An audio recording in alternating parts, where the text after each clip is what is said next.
జానపద విజ్ఞానంలో తోలుబొమ్మలాట,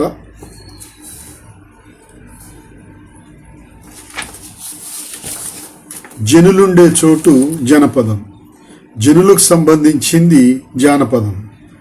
జనుల సంస్కృతినే జానపద విజ్ఞానంగా చలామణి చేస్తున్నారు పరిశోధకులు. జనులకు సంబంధించిన అన్ని విషయాలను కలిపి జానపద విజ్ఞానం అంటున్నారు. ఈ జానపద విజ్ఞానం అనే పదాన్ని ఇంగ్లీష్లోని ఫోక్లోర్ అనే పదానికి సమానార్థకంగా వాడుతున్నారు. ఫోక్లోర్, ఫోక్ అండ్ లోర్ అనే రెండు పదాల కలయిక వల్ల ఫోక్లోర్ ఏర్పడింది. ఓక్స్కుండే అనే జర్మన్ భాషా పదానికి ఇంగ్లీష్ అనువాద పదమే ఈ ఫోక్లోర్. విలియం జాన్ థామ్స్ అనే అతను మొట్టమొదట అథేనియం అనే పత్రికకు క్రీస్తకం 1846లో ఆగస్టు 22వ తేదీ నాడు రాసిన లేఖలో ఫోక్లోర్ అనే పదాన్ని సూచించాడని పరిశోధకులు నిర్ధారిస్తున్నారు. ఫోక్ అంటే నిరక్షర కుక్షులైన రైతులు, లోర్ అంటే విజ్ఞానం, ఫోక్లోర్ అంటే అక్షర జ్ఞానం లేని పల్లె ప్రజల సంప్రదాయక విజ్ఞానం అని వారు చెప్పిన అర్థం. సమాన ధర్మాలు కలిగిన ఏ జనసమూహాన్నైనా జానపదులు అనవచ్చునని అలెన్ డెండెజ్ అనే పరిశోధక శాస్త్రజ్ఞుడు ఓ సిద్ధాంతం చేశారు. అందరినీ ఆకర్షించి నేడు అది గ్రామాలు దాటి నగరాలు ప్రాకింది. సమాన మనస్తత్వం కలిగిన వారు సృష్టించింది జానపదం అవుతుందని, అది సంప్రదాయాన్ని గడించుకుంటే జానపద విజ్ఞానం అవుతుంది.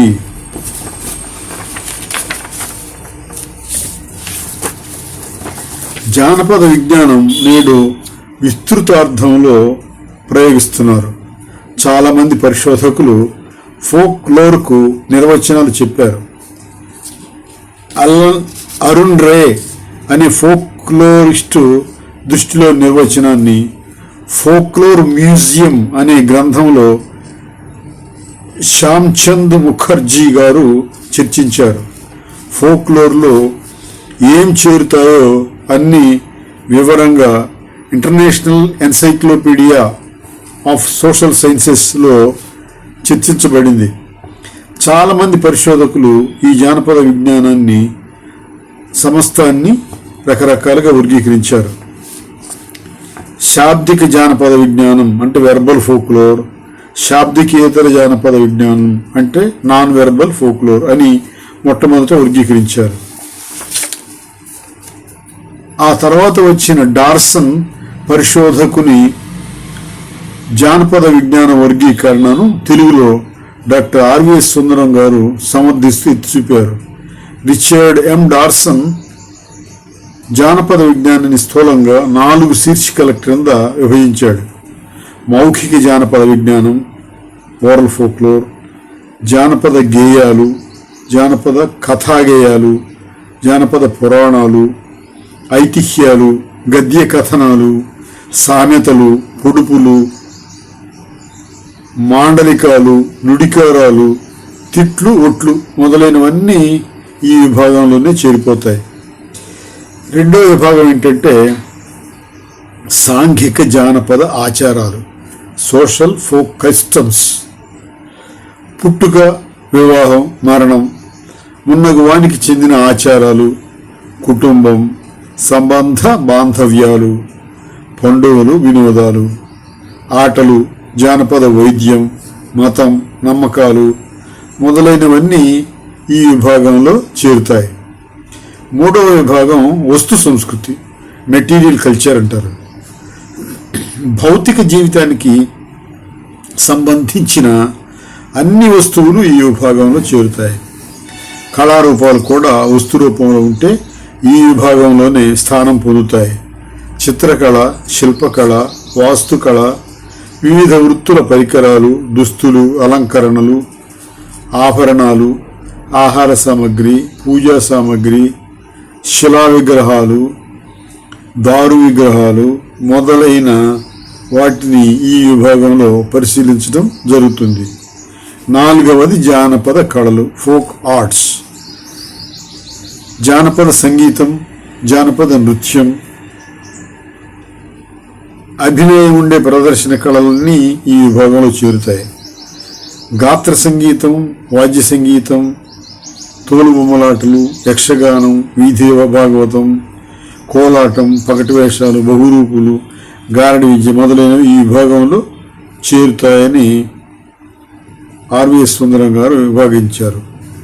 డార్సన్ గారి స్థూల వర్గీకరణ ఇది. అంతేకాకుండా డార్సన్ వర్గీకరణను సుందరం గారు ఎందుకు సమర్థిస్తున్నారో తెలిపారు. డార్సన్ చేసిన పై విభజన స్థూలమైనదైనా శాస్త్రీయంగా ఉంది. అయినా కొన్ని శాఖల విషయంలో అతివ్యాప్తి, అవ్యాప్తి లేకపోలేదు. వివిధ సంజ్ఞలు, భంగిమలు మొదలైనవి ఎక్కడ చేర్చాలన్నది ఒక సమస్య. కళగా మనం మన్నించే కవిత్వం వాగ్రూప కళగా పరిగణింపబడింది.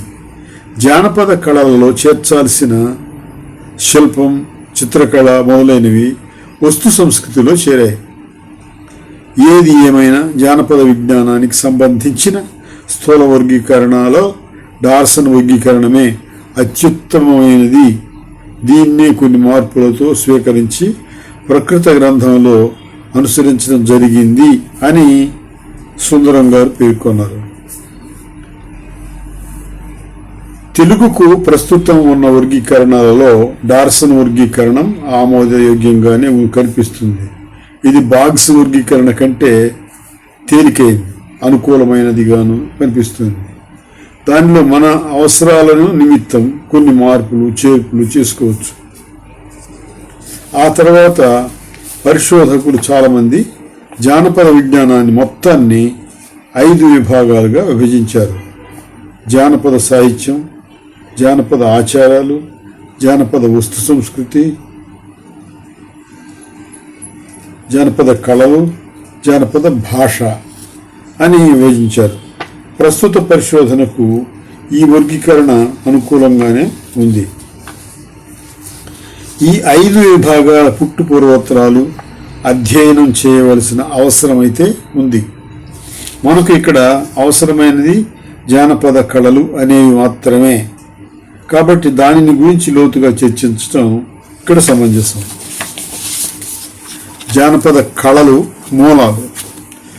మానవ శాస్త్రం, సామాజిక శాస్త్రం, చరిత్ర, పురావస్తు తత్వశాస్త్రం, సాంస్కృతిక శాస్త్రం మొదలైన శాస్త్రాలలో పరిశోధన నిమిత్తం అధ్యయనం చేసే పరిశోధకులు మానవ జీవన విధానంపై అధ్యయనానికి పూనుకున్నవారే. పరిశోధనలో ఫలితాలను సాధించే ప్రయత్నంలో ఆధారాలు లభించని అత్యంత ప్రాచీన కాలం గురించి అధ్యయనం చేసేటప్పుడు ప్రతి ఒక్కరూ ఆదిమ సమాజాలనే పరిగణనలోనికి తీసుకోవాలి. ప్రాచీన ఆదిమ సమాజం అన్నప్పుడు అందరూ లభించిన కొద్దిపాటి ఆధారాలతో ఊహలపైనే ఆధారపడతారు. అటువంటప్పుడు ఆదిమ కాలంలో ప్రజలు అనుసరించిన మత విధానాలు, జీవన విధానాలు, ఆధ్యాత్మిక పద్ధతులు, ధ్యాన విధానాలు, పూజా సంప్రదాయాలు, భక్తి నివేదన మార్గాలు మొదలైన వాటిపై దృష్టి సారించవలసిందే. ప్రకృతి భీభత్సాలను చూసి భయపడిన మానవుడు తనకు అనుకూలంగా ప్రకృతిని మలచుకుందామన్న భ్రమతో ప్రకృతిలోని వివిధ అంశాలను పలు ఆకారాలుగా మలచుకొని వాటిపై ఆరాధనను పెంచుకొని జీవిస్తున్నాడని పరిశోధకుల నిర్ధారణలు చెబుతున్నాయి. భిన్న కాలాల, భిన్న దేశాల, భిన్న ప్రజల సంస్కృతిని పరిశీలించిన సాంస్కృతిక శాస్త్రజ్ఞులు మానవ సంప్రదాయాలను అంగీకరించక తప్పదు. భిన్న సమాజాలలో ఒకే కాలంలో సంస్కృతి సంప్రదాయాలలో సామ్యత ఉంటుందని సమాజ శాస్త్రజ్ఞులు ప్రతిపాదించిన ప్రతిపాదనను అందరూ అంగీకరించవలసిందే. కాలానుగుణంగా భిన్న జాతుల సంప్రదాయం సంస్కృతి పరస్పరం మారుతూ ఉంటాయని నరవర్గ శాస్త్రజ్ఞుల ఫలితాలు కూడా ఉన్నాయి.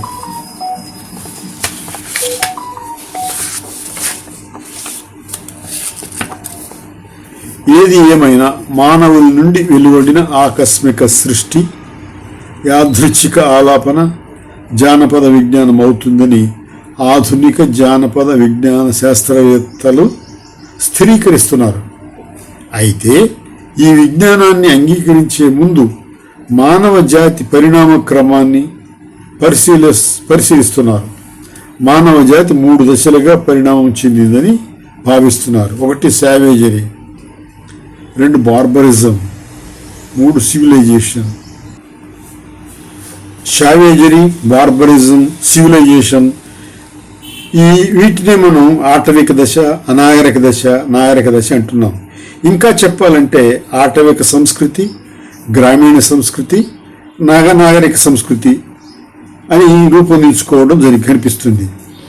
దానిని జానపద విజ్ఞాన విధానంలో మనం ఆదిమ జాతుల విజ్ఞానం, గ్రామీణ విజ్ఞానం, నాగరిక విజ్ఞానం అంటున్నాం. ఈ కోవలోనే ఆదిమ కళలు, గ్రామీణ కళలు, నాగరిక కళలు అంటూ విభజిస్తున్నారు. ఈ గ్రామీణ కళలనే జానపద కళలు అంటున్నారు పరిశోధకులు. అయితే ఇప్పుడు ఆ హద్దులు చెరిగిపోయాయి. జానపద కళలు జానపద విజ్ఞానంలో ఒక భాగం. ఉల్లాసాల కోసమో వినోదాల కోసమో ఏర్పడిన కళలు కళలుగానే ఉన్నాయి. మానవ సంప్రదాయాలు, ఆచారాలు, సంప్రదాయ ప్రక్రియలు కాలానుగుణంగా ఉల్లాసాలుగా మారుతున్నాయి. ఉల్లాసాలుగా మారిన సంప్రదాయాలు కూడా జానపద కళలుగానే పిలువబడుతున్నాయి. కొన్ని సంప్రదాయ విధానాలు పూర్వం కులాలకు, మతాలకు, ప్రాంతాలకే పరిమితం.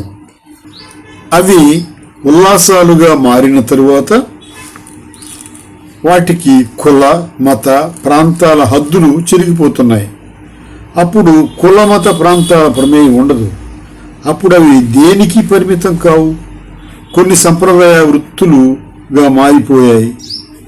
ఆ వృత్తుల వారు ఆశ్రిత కులాలుగా ఏర్పడ్డారు. ఆశ్రిత కులాలను పోషక కులాలు పోషించే శక్తి తగ్గి వారి సంబంధాలను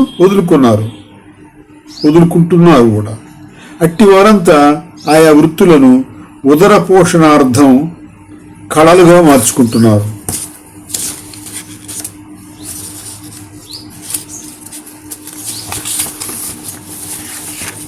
వారు కళాకారులుగాను, వారి వృత్తులు కళారూపాలుగాను రూపాంతరం చెందుతున్నాయి. భిన్నత్వంలో ఏకత్వాన్ని ప్రదర్శించే భారతీయ సంస్కృతి ప్రత్యేకతకు ఆధ్యాత్మికతతో కూడిన ఆరాధనే మూలం. ఈ ఆరాధనలో అనేక రకాల భక్తి నివేదన మార్పులు వెలశాయి. కాలక్రమంలో భక్తి నివేదన మార్గాలలో కొన్ని వృత్తులుగాను ఆ తదుపరి వినోద ప్రక్రియలుగాను మారాయి. అవన్నీ కూడా కళారూపాలుగా రూపాంతరం చెందాయి.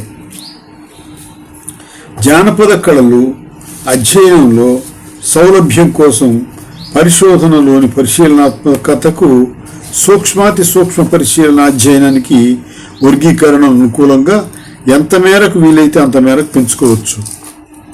అది పరిశోధనకు సూక్ష్మ పరిశీలన అధ్యయనం విధానానికి అనుకూలంగా తోడ్పడుతుందని భావించడమైంది. ప్రస్తుత దృష్టి జానపద కళలపై కాబట్టి దాన్ని విపులంగా చర్చించవలసి ఉంది. జానపద కళలు అధ్యయనాన్ని పరిశీలిస్తే జానపద కళాంశాలలో ఎక్కువ శాతం ప్రజలు ఆచార సంప్రదాయాలకు సంబంధించిన మౌలిక లక్షణాలు కనిపిస్తాయి.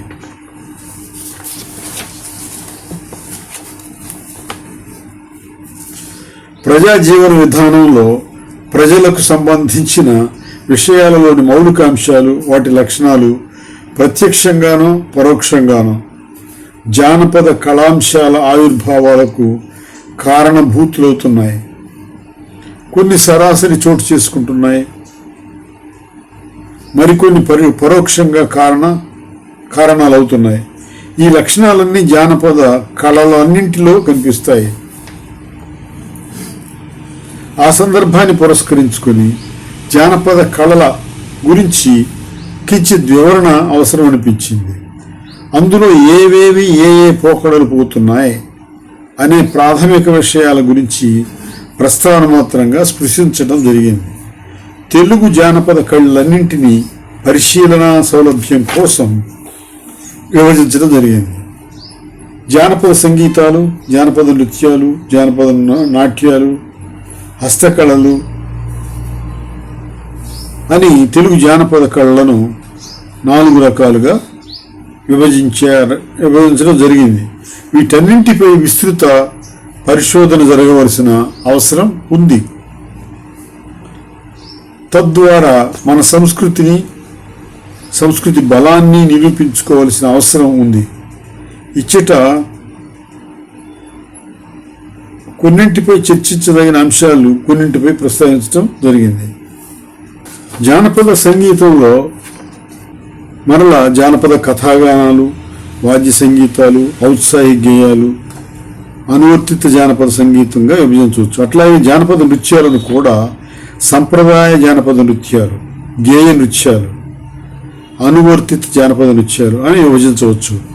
అట్లాగే జానపద నాటకాలలో సంప్రదాయ జానపద నాటకాలు, పట్టంకథలు, పగటి వేషాలు, ఇంద్రజాల విద్యలు, పశుపక్ష్యాదుల ఆటలు, బల ప్రదర్శిత కళలు, బొమ్మలాటలు అని విభజించుకోవచ్చు.